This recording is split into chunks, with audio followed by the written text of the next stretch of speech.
같이 묵도를 드리심으로 우리 하나님 앞에 신령과 진정으로 드리는 주일 예배를 시작하겠습니다.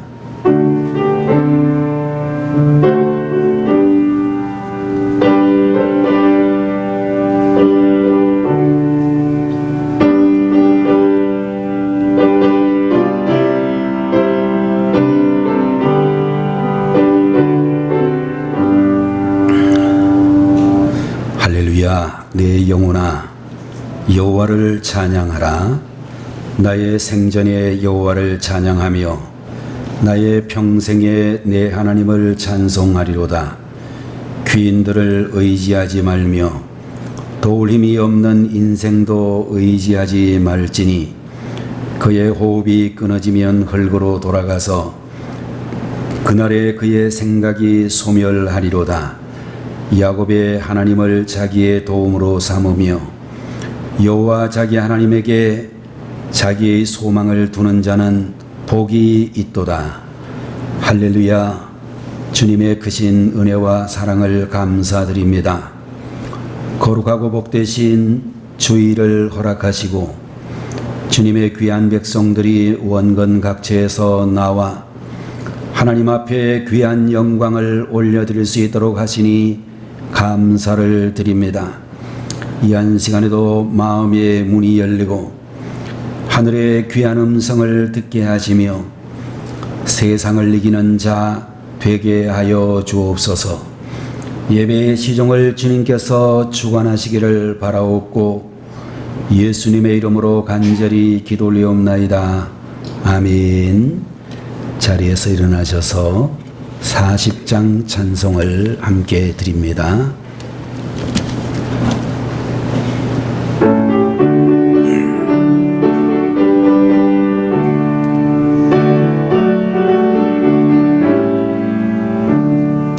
찬송으로 보답할 수 없는 큰 사랑 주님께 영광 할렐루야. 형제 자매 모두 함께 모여 찬송해 주님께 영광 할렐루야. 하나님의 자녀여 그게 찬송 부르며 밝고 거룩한 길로 기쁨으로 나아가 주의 보좌 앞으로 속히 들어가겠네. 주님께 영광 할렐루야. 우리 받은 주님 은혜 한량 없도다. 주님께 영광 할렐루야. 기쁜 찬송 부르면서 천국 가겠네. 주님께 영광 할렐루야. 하나님의 자녀여 그게 찬송 부르며 밝고 거룩한 길로 기쁨으로 나아가 주의 보좌 앞으로 속히 들어가겠네. 주님께 영광 할렐루야.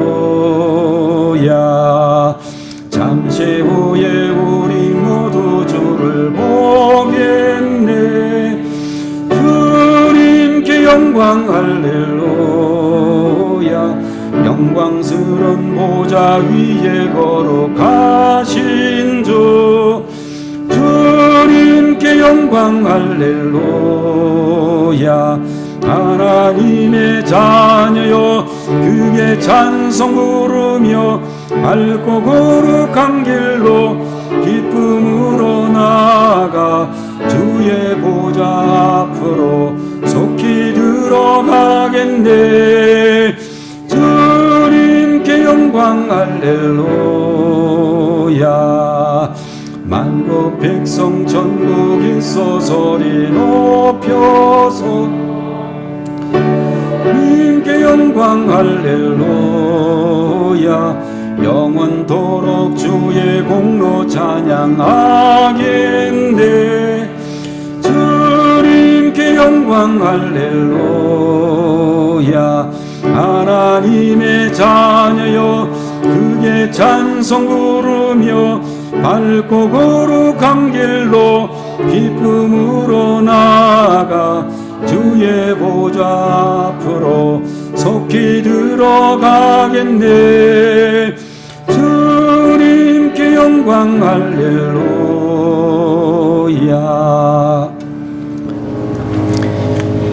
하나님의 말씀을 다 같이 보겠습니다.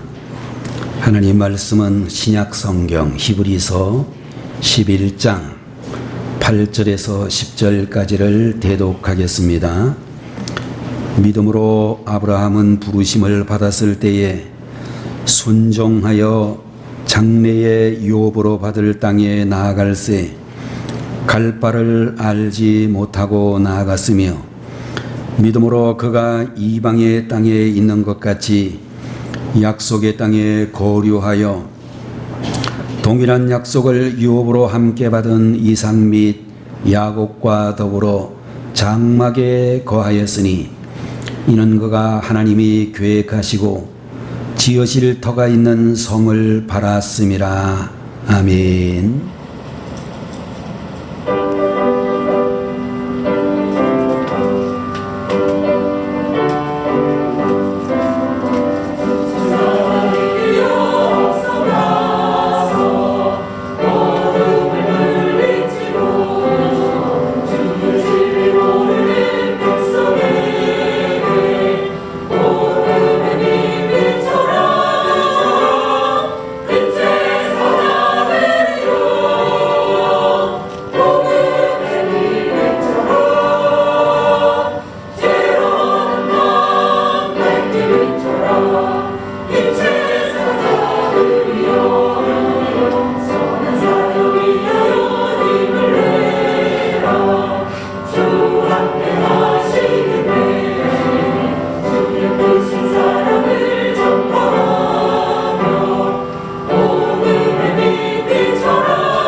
하나님 앞에 다시 한번 기도합니다.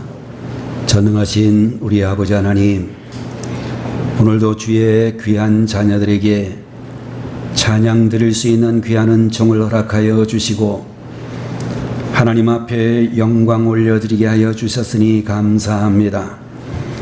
우리의 마음과 뜻과 정성을 합하여 우리의 입술로 마음으로 영으로 주님 앞에 찬양을 올려드릴 때마다 하늘에서 영광을 받으시기 원하옵고 찬양을 드리는 형제 자매들과 이 자리에 함께 있는 우리 모두에게 하늘의 신령한 은혜와 땅에 기름진 것들로 복의 복을 더하여 주옵소서.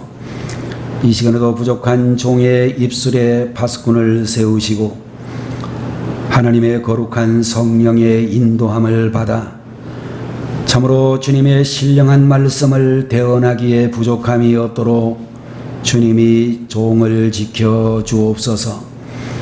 말씀을 듣는 중에 세상을 이기는 믿음으로 사탄을 물리치는 능력의 사람으로 하나님의 교회의 든든한 일꾼으로 세워지게 하옵소서.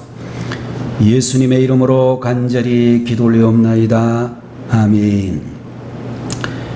오늘 이 시간에는 히브리서 제11장 8절에서 10절까지의 말씀을 가지고 아브라함의 믿음이라는 제목의 말씀을 함께 나누도록 하겠습니다.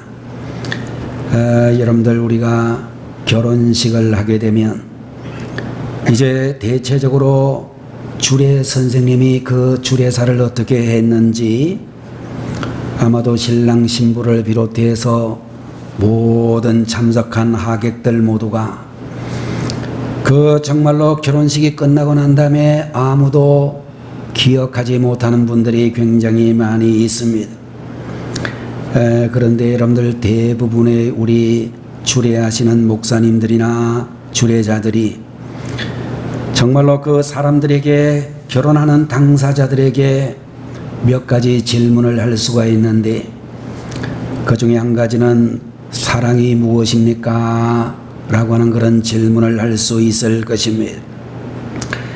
두 사람이 서로 사랑한다라고 굳게 약속을 하고 주례를 모시고 모든 하객들을 모시고 결혼식을 하기는 하지만, 정작 그들에게 사랑이 무엇이냐고 물어보면 잘 대답을 못하는 분들이 많이 있을 것입니다. 비슷하게 여러분들, 지금 이 시간 예배를 드리는 여러분들에게 집사님, 권사님, 성도님, 믿음이란 무엇입니까? 라고 물어본다면 아마도 여러분들 가운데서 이 믿음을 가리켜 정확하게 아주 짧게 정의할 수 있는 그런 분들이 많지 않을 것으로 생각이 되어집니다. 자, 그런데 오늘 여러분과 제가 만나고 있는 히브리서 제11장 8절 이하를 보게 되면 우리가 잘 알고 있는 이스라엘 백성들의 조상이며 특별 우리 신앙세계에서 믿음의 조상이라고 이야기하는 아브라함이라고 하는 분을 만나게 되어지는데, 여러분들, 우리는 이 아브라함의 모습을 통하여 믿음은 이런 것입니다 라고 하는 그런 의미를 발견하게 되어질 줄로 믿습니다. 여러분들, 믿음의 조상 아브라함이라고 하는 분에 대하여 신약 성경에서는 무려 74번에 걸쳐 아브라함 이야기가 등장하게 되어집니다. 여러분들, 아브라함을 통하여 우리들에게 보여주시는 믿음이란 무엇인가?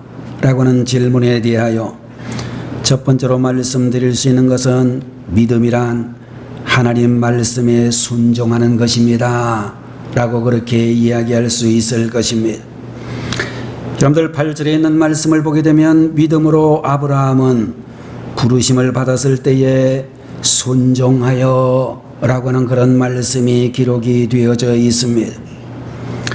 여러분들, 우리가 살아가고 있는 이 세상은 말에 의하여 움직여지는 세상이다, 그렇게 이야기를 할 수 있을 것입니다. 대통령의 말 한마디가, 국회의원들의 말들이, 지자체 단체장들의 그런 말들이 정말로 엄청난 영향력을 가지고 있다는 사실을 우리는 잘 알고 있는데, 여러분들, 어떤 말은 기쁨으로 즐겁게 자발적으로 움직이게 하는 말이 있을 수가 있고, 또 어떤 말들은 억지로 어쩔 수가 없기 때문에 억지로 그렇게 복종하는 경우도 있을 수 있다라고 보는 것입니다. 여러분들, 오늘 본문에 나타나고 있는 이 순종하는 믿음이라고 하는 이 말에는 세 가지 정도의 특성이 있다라고 생각이 되어지는데, 오늘 본문에서 우리가 만나고 있는 이 순종하여라고 하는 이 헬라어에서는 정말로 부정 과거형으로 되어져 있다라고 하는 것인데, 다른 말로 이야기하면 누구누구의 아래에서 듣는다 라는 그런 말이 되어진다라고 하는 것입니다. 다시 말해서 아랫사람이 윗사람의 말씀에 순종하는 태도를 가리켜 순종하다라고 하는 이 단어가 생성되어졌다라고 하는 것입니다. 여러분들, 이 동사는 부정 과거 능동태라고 하는 형태로 그렇게 쓰여졌는데, 여러분들, 이 말은 아브라함의 순종은 마지못해서 하는 순종이 아니라 자발적이고도 조금도 주저함이 없이 취해진 단호한 행동이었다라고 말씀해 주시고 있는 것입니다. 그의 순종이 즉각적인 것이었음을 말씀해주고 있는 칼로메노스라고 하는 말의 그런 관계를 살펴보게 되면 무엇 하자마자 했다라는 뜻을 가지고 있는 즉각성의 의미를 가지고 있다라고 말씀하고 있는 것입니다. 여러분들, 우리가 만나고 있는 이 아브라함은 하나님의 부르심을 듣는 바로 그 순간에 조금도 주저함이 없이 능동적으로 즉각적으로 순종했다라고 말씀해 주시고 있는 것입니다. 여러분들, 아브라함의 믿음은 관념적이거나 사유적이지 않았고 하나님의 말씀 앞에 있는 그대로 순종했으며 바로 하나님의 말씀에 생명을 걸고 이 세상에서 들어야 될 유일한 말씀으로 믿는 순종이었다라고 말씀해주고 있는 것입니다. 앤드류 머레이라고 하는 유명한 성서신학자는 말하기를 우리가 주님을 믿는 동시에 순종의 학교에 입학하게 된다라고 하는 그런 이야기를 해주기도 했습니다. 로마서 제1장 5절의 말씀을 보게 되면 그로 말미암아 우리가 은혜와 사도의 직분을 받아 그 이름을 위하여서 모든 이방인 중에서 믿어 순종케 하나니라고 하는 그런 말씀을 주시면서 믿음과 순종은 같은 것이다라고 우리에게 말씀해 주시고 있는 것입니다. 로마서 제16장 26절에도 보면 모든 민족으로 믿어 순종케 하시려고 라고 하는 그런 말씀을 보게 되면 믿음과 순종이라고 하는 이 말은 성경이 가장 강력하게 주장하는 단어이기도 하다는 것입니다. 여러분들, 오늘 시간 말씀을 듣고 계시는 우리 성도님들 모두가 여러분의 마음을 들여다보면서 네 믿음은 어떤 믿음인가를 생각해 보시면 좋겠습니다. 두려움 때문에 억지로 순종하고 있지는 않은지, 말씀을 들을 때에 마음속에 부담으로 다가오는 것이 있어서 그 부담을 안고 순종하는 것은 아닌지, 내가 즉각적으로 이렇게 순종하고 있는지 자신을 살펴보아야 될 줄로 믿습니다. 그리스도인들이 신앙생활을 하게 될 때에 하나님 앞에 헌금을 드리게 될 때에 가장 많은 시간을 생각하게 된다라고 알려져 있습니다. 얼마를 해야 될까라는 생각을 하고, 그래서 헌금을 더했다가 뺐다가 집어넣었다가 결국 에라 하자는 마음으로 헌금을 하는 분들이 굉장히 많다는 이야기입니다. 여러분들, 우리는 이 세상을 살면서 육체의 말을 듣고 경험의 말을 듣고 욕심의 말을 듣고 권위의 말을 듣는 그런 경우들이 많이 있는데, 그 가운데서 믿음이란 그 많은 말 중에서도 하나님 말씀을 듣고 순종하는 것이라고 말씀해 주시고 있습니다. 두 번째, 여러분과 제가 만나고 있는 이 아브라함의 믿음은 하나님의 숨겨진 의도를 신뢰하는 믿음이었다라고 말씀해 주시고 있는 것입니다. 8절을 다시 보게 되면 여러분들, 믿음으로 아브라함은 부르심을 받았을 때에 순종하여 라고 하는 말이 나오고, 이어서 장래에 유업으로 받을 땅에 나아갈새 갈 바를 알지 못하고 나아갔으며 라고 말씀을 해 주시고 있습니다. 자, 여러분들, 여기에 나타나고 있는 갈 바를 이라고 번역되어진 이 단어는 그가 어디로 가고 있는지라는 뜻을 가지고 있는 그런 말인데, 아브라함이 하나님의 말씀을 들었을 때에 자신이 지금 어디로 향하여 달려가고 있는지 전혀 알지 못했다라고 하는 의미가 되는 것입니다. 그는 어디로 무엇을 위해 가는지보다 하나님의 말씀은 헛되지 아니하고 인생이 한이 시기에 시건치 아니하시고 약속하신 바를 분명히 이루실 분임을 믿고 동행하는 것이 더 중요하다라고 생각했다는 것입니다.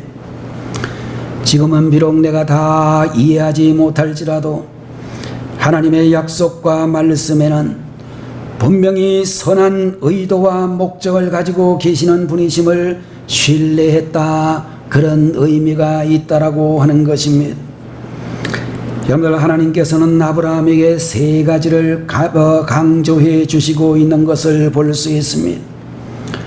내가 살고 있는 본토를 떠나라, 고향을 떠나라 라고 하는 그런 말씀이 나오고 있는데, 여러분들, 지금으로부터 수천 년 전 그 당시의 상황을 설명해 주는 고대 문서를 우리가 찾아볼 수 있습니다.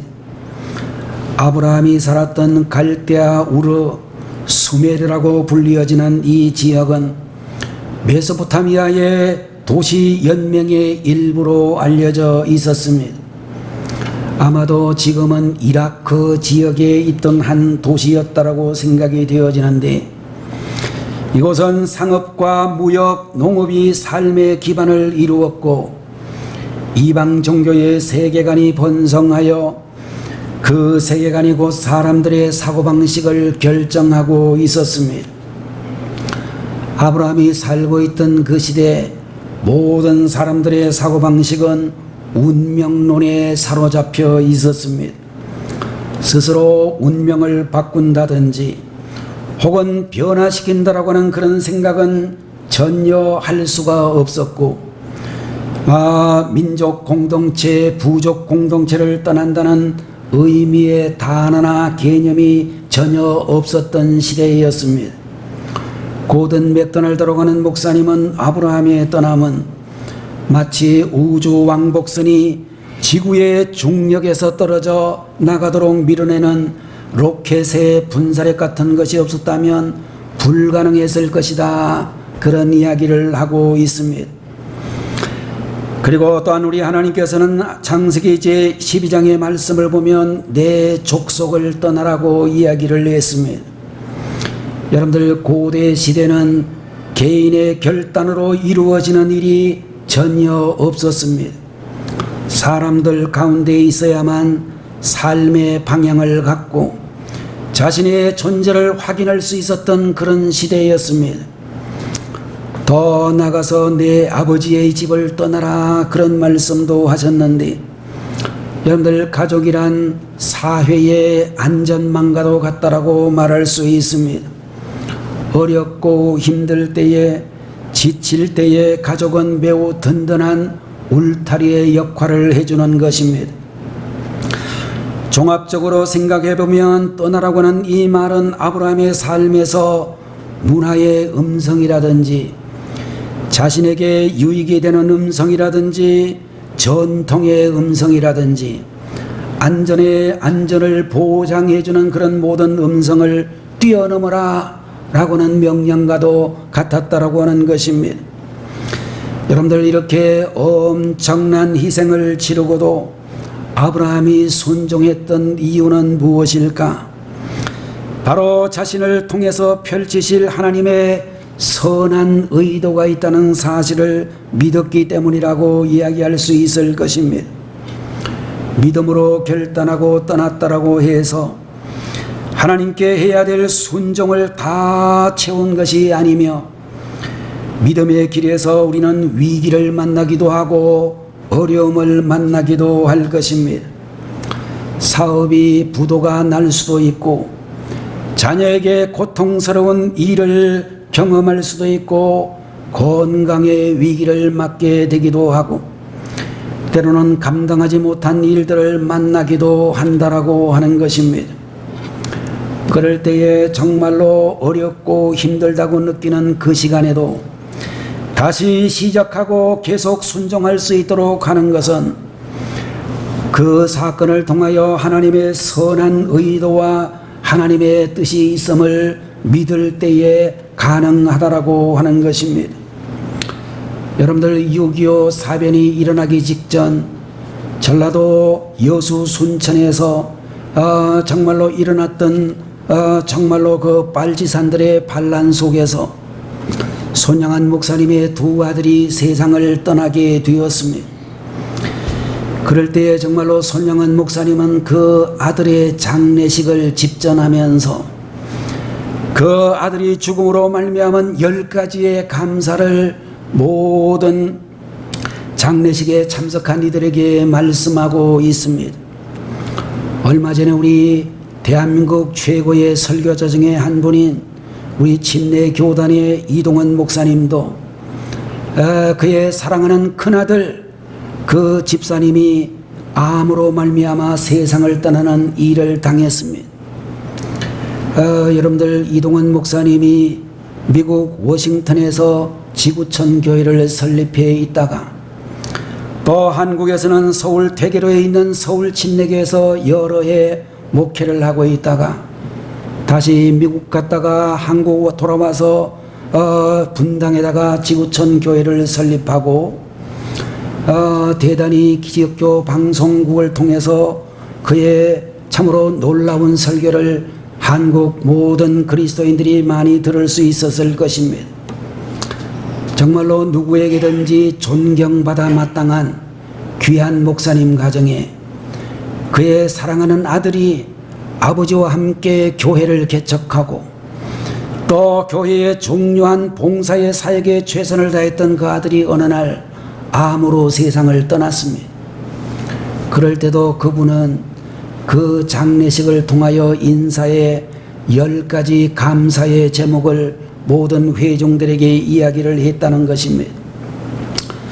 오늘 여러분들, 우리가 신앙생활 잘 하는데도 때로 집안의 어려움이 도래하게 될 때에, 여러분 가족들이 정말로 중병으로 고통하는 그런 순간이 있을 때에, 여러분 아시는 직장이나 사업장에 어려움이 있을 때에도 그 속에서 하나님의 선한 의도가 있다, 하나님의 선하신 뜻이 있다라고 하는 그런 믿음을 우리 성도님들이 가져야 된다는 것입니다. 세 번째, 여러분과 제가 만나고 있는 이 아브라함의 믿음은 영원한 하나님 나라를 바라보는 믿음이었다고 본문은 말씀해 주시고 있습니다. 오늘 10절에 있는 말씀을 보게 되면 이는 그가 하나님이 계획하시고 지으실 터가 있는 성을 바랐음이라, 그렇게 말씀을 해 주시고 있습니다. 여러분들, 여기에서 말씀하고 있는 터가 있는 이라고 하는 이 번역되어진 이 말을 직역을 하게 되면 기초들이라고 하는 그런 의미를 가지고 있습니다. 여러분들, 이 성을 영어로 말하게 될 때는 그 도시라고 하는 정관사가 따라 붙는 것을 볼 수 있습니다. 다시 말해서 이곳은 하나님께서 기초를 놓으시고 우리 성도들이 필연적으로 가야 될 그 성, 천국을 의미하고 있는 말씀이라고 하는 것입니다. 여러분들, 아브라함의 삶의 마지막 초점은 영원하신 하나님의 나라, 천국에 대한 소망을 가지고 있었다라고 말씀을 해 주시고 있습니다. 그는 이방 땅에 거하는 것 같이 장막에 거처하였다라고 말하고 있습니다. 여러분들, 아브라함이 가나안 땅에 살고 있을 때에 그는 큰 건물을, 궁궐 같은 건물을 지어서 산 사람이 아니라 장막에 거처했던 사람이었다라고 말씀해 주시고 있습니다. 우리나라 사람들은 일반적으로 이 집에 대한 욕심이 세계 제일이라고 알려져 있습니다.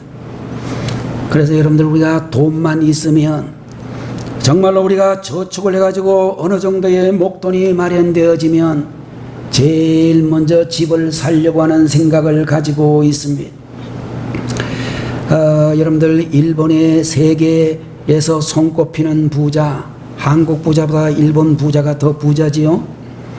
근데 그 사람들 집에를 찾아가 보았더니 옛날 우리나라 한옥 비슷한데 한 20평 정도 되는 집에 세계 최고의 부자가 그런 집에 살고 있다고 하는 것입니다. 일반적으로 다다미 방이라고 해가지고 난방 시설도 사실은 상당히 후진적으로 되어 있는 그런 집을 지금도 일본의 부자들은 그런 집에 삽니다. 근데 우리나라 사람들은 얼마나 집 욕심이 많은지, 여러분들, 우리가 정말로 굉장히 넓은 평수의 집을 가지려고 굉장히 노력을 많이 하게 될 것입니다. 성경 창세기를 읽어보게 되면 아브라함이라고 하는 이 사람은 집안에서 칼이나 창이나 이런 그 무기를 들고 전쟁을 할 만한 그런 남자 종들의 숫자가 318명이나 있었다. 그런 이야기가 나옵니다. 오늘 여러분들 우리가 중소기업 웬만한 기업에도 300명이 넘는 회사 만들기 쉽지 않습니다. 삼성이나 현대나 대형 그룹 대재벌은 아마 수만 명 수십만 명의 그런 일꾼들이 있겠지만 여러분들 고대 시대에 적어도 자기 집안에 종이 300명이 넘는 이런 집은 대단한 사람이었습니다. 그런데도 불구하고 그는 이동식 거처인 장막을 만들어서 정말로 쉽게 세울 수도 있고 해체도 가능한 그런 집에 임시로 거할 수밖에 없는 그런 집에 살고 있었습니다. 왜 그랬을까? 그의 소망은 하나님 나라에 있었기 때문이라고 하는 것입니다.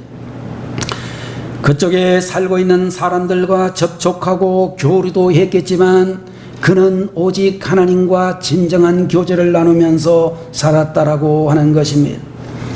고린도후서 4장 16절 이하를 보게 되면 그러므로 우리가 낙심하지 아니하노니 겉사람은 후패하나 우리의 속은 날로 새롭도다. 우리의 잠시 받는 환난에 경한 것이 지극히 크고 영원한 영광에 중한 것을 우리에게 이루게 하매니 우리의 돌아보는 것은 보이는 것이 아니요 보이지 않는 것이니 보이는 것은 잠깐이요 보이지 않는 것은 영원함이리라 라고 말씀해 주시고 있습니다.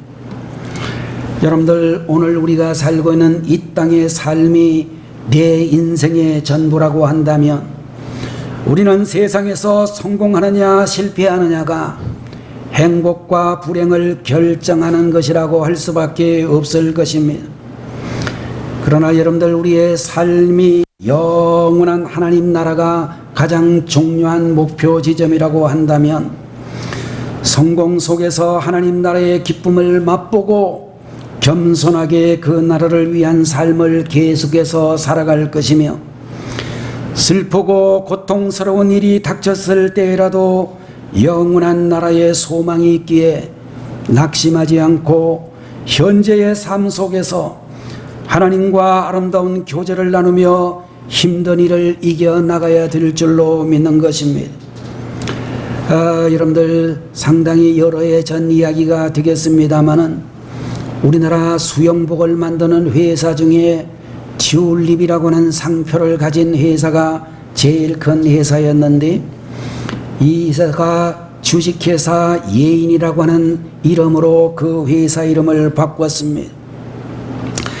이 회사는 북쪽에서 단신으로 월남해가지고 자수성가하신 그런 장로님이 운영하시는 그런 회사였다라고 하는 것입니다. 정말로 이분은 정말로 박의배라고 하는 그런 장로님이셨는데 회사가 IMF를 만나가지고 크게 정말로 힘든 상황이 되어졌습니다. 바닥까지 회사의 상태가 떨어지게 되어졌고 그야말로 적어도 400명 정도 이상이나 되는 많은 직원들이 9명만 남고 빚도 짊어지고 더 이상 회생의 능력이 없는 그런 회사가 되어졌습니다. 그럴 때 이분이 섬기던 교회의 목사님이 정말로 굉장히 어려움을 당한다라고 하는 그런 소식을 듣고 정말로 이분이 그런 어려움 속에서 미국 돈 6,000불 우리나라 돈으로 이야기하면 굉장히 큰 돈이라고 생각이 되어지는데 IMF 시절이니까 그 돈이 상당히 큰 돈이었을 것입니다. 정말로 자기가 가지고 있는 돈을 박박 긁어가지고 그 목사님 미국에서 목회하시는 자기가 옛날에 섬겼던 목사님의 어려운 소식을 듣고 헌금을 드렸습니다. 그런데 그렇게 어려운 그 회사에 갑자기 이상한 일이 일어나게 되었습니다. 아버지 회사는 너무 작고 시시해가지고 못 다니겠다라고 무시했던 이 박의배 장로님의 이남 일녀 자녀들이 회사를 위해서 아버지와 함께 뛰기 시작했습니다. 남아있는 다른 한 명의 직원과 같이 함께 물건을 지고 나르고 거래처를 뛰어다니는 어른 최선을 다해서 아버지 회사를 도와드리기 시작했습니다. 불과 몇 년 사이에 드디어 회사는 정상 궤도를 달리게 되어졌고, 또 IMF로 말미암아 잃어버렸던 사옥도 다시 건설하게 건축하게 되어졌습니다. 이 삼남매가 그런 어려움이 있기 전에는 아버지를 우습게 알고 아버지 회사도 우습게 알고 아버지의 신앙도 우습게 알았던 그 아들, 딸들이 완전히 변화된 신앙인들이 되어졌습니다. 박의배 장로님은 간증을 하시면서 말씀하기를, 내가 스스로 무언가 해보겠다고 할 때에 하나님께서는 나를 바닥까지 낮추시더니 내 능력과 지혜를 포기하고 주님 말씀 앞에 라고 했더니, 여러분들, 우리는 이 아브라함의 일대기를 보면서 믿음이란 무엇인가 세 가지를 생각했습니다. 첫 번째로는 미루지 아니하고 단호하게 끝까지 주님 음성에 순종하는 것이 믿음이다라고 하는 것을 생각했고, 그리고 지금 현 상황은 어려울지라도 그 속에 숨겨진 하나님의 의도를 신뢰하는 것이 믿음이며, 우리가 살고 있는 이 세상이 아니라 하나님이 예비하신 영원한 하나님의 나라 천국의 소망을 두고 이 땅에서 최선을 다해 사는 것이 믿음이라고 말씀을 드렸습니다. 오늘 이 자리에 계신 사랑하는 성도 여러분들 모두가 아브라함의 믿음을 가지는 주님의 일꾼들 같이 기도하겠습니다. 지금은 길이요 진리요 생명이 되시며 교회의 머리가 되시는 우리 주 예수 그리스도의 무한하신 은혜와 우리를 죄에서 구원하시기 위하여 독생자까지 아끼지 아니하신 하나님 아버지의 마음껏하신 그 사랑과 성령님의 감동 감화하시고 위로 인도 내주 충만 역사 교통하시니, 아브라함의 믿음으로 살기 원하는 우리 모든 주의 백성들 모임 위에 지금부터 영원 무궁토록 함께 계시기를 간절히 축원하옵나이다. 아멘.